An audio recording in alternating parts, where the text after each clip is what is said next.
what is significant, to have been raised in a place where the authority figures were black.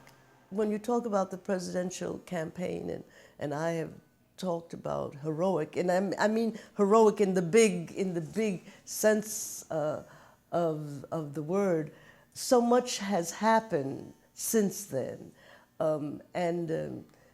it would be curious to speculate where Shirley Chisholm would stand now, seeing what the United Nations has done. I think the International Women's Year 1975, the whole focus on the human rights of women, the whole focus on knowing the status and condition of women, not only locally and nationally, but globally, that we now have the skills and the knowledge and the tools to leverage our activism.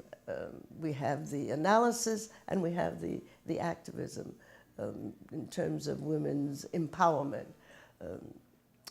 Not only in terms of political participation, that is still below what it should be. It's interesting that South Africa and Mozambique, and I think even a place like Rwanda, has more women in their parliament than we do. She would be, of course, she would have been excited by Barack Obama's campaign and eventually winning the presidency.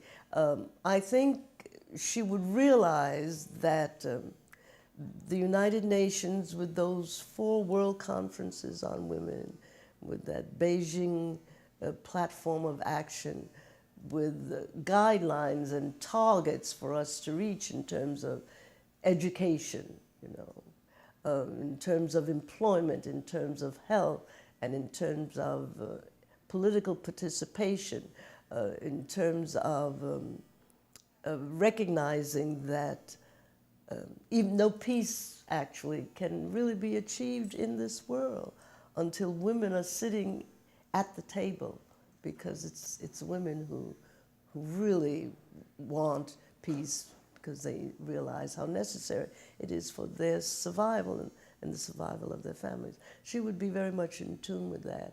It's interesting, that she started out with early childhood education, although she never had any children. I don't know whether she ever met Dame Vinie Burrows, and I think of them, Dame Vinie Burrows, who became Governor General of Barbados, and started out as a nurse. And in many so-called third world countries, that's how women get into politics, as a nurse or as a teacher.